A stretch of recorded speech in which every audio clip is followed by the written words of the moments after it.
7,000 graduates. This represents the number of people who took the opportunity to equip themselves with lifelong technical and vocational skills over the last 2 years. The Board of Industrial Training, an agency under the purview of the Ministry of Labor, has been moving full steam ahead with its programs geared at developing and upskilling Guyanese in almost every sector. The programs, which include fiber optic training, food preparation, timber grading, and even welding and fabrication, have given many persons, particularly women, an opportunity to advance their lives and be more lucrative in an ever-evolving job market. At some point, you guys probably heard that someone came to Guyanese saying that we have to pay for the course and what's not. Eventually, we got through with it and we continued the course. Well, I would like to say thank you so much to the Honorable Minister Joseph Hamilton, to the government of Guyana. Thank you for the opportunity that you have given us as young people to develop ourselves, develop our self-esteem or confidence. It's a really good opportunity. Since I was younger, I would always be into makeup and hair, doing nails and so on, and I would love to become a cosmetologist. It's a great step, to get my certificate and so that I can go further. To get a better, more personalized view on the impact that these training programs have on people, we traveled all the way to Zeeburg on the west coast of Demerara. We found 47-year-old Anita Ganpat, who recently excelled in the garment construction course through the Board of Industrial Training.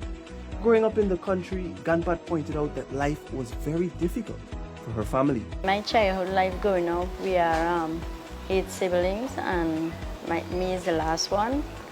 And we going very poor, we grew up very poor, but mannerly and well respected. She went on to get married and has 4 children, but quickly realized that having her husband being the sole breadwinner for the house will not be enough.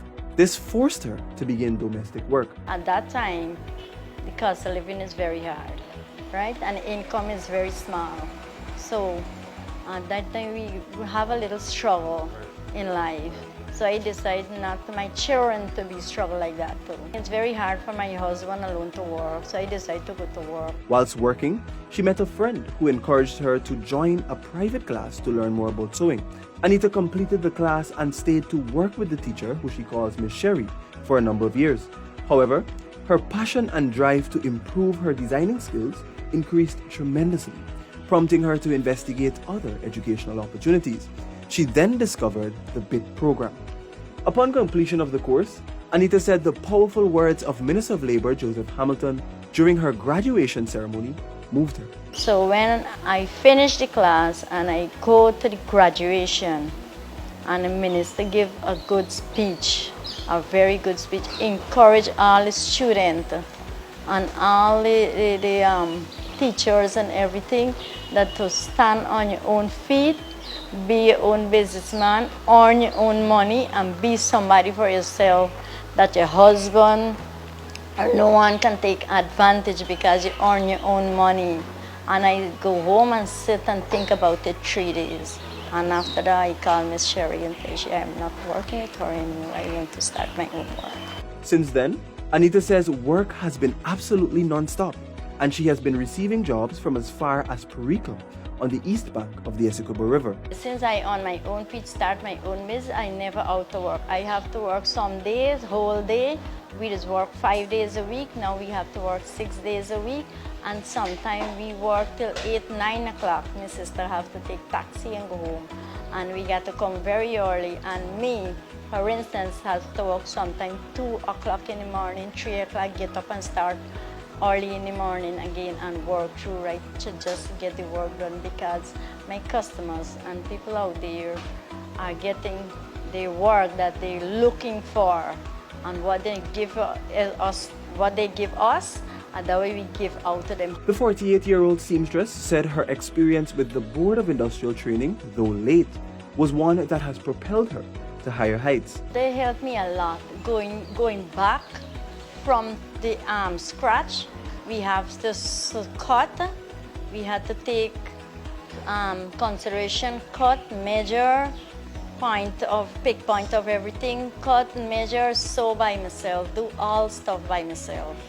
and they will put me, I take it consideration and put it in my head to learn to work on my own.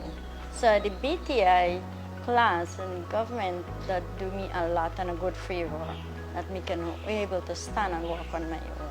Anita had some salient advice for the younger generation. My advice for the young people that they should really take this BIT program, the BIT program, and put it into consideration and earn your own money and be on your own feet and be your own businessman or businesswomen, because from my opinion and my consideration, I am a businesswoman, and right now it's paying me too much.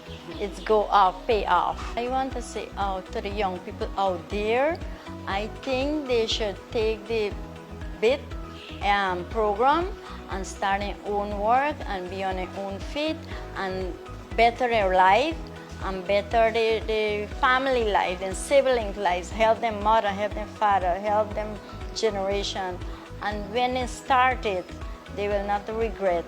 They will be beneficial of it. And I trust me, I can tell you how I beneficial of my own, working by myself and have my two sisters with me. Recently, the Board of Industrial Training signed an agreement with other government agencies to expand its training program, while it also mulls the idea of providing apprenticeship opportunities for university graduates. All this in an effort to develop and upskill Guyanese. For DPI, I am Shaquan Gill.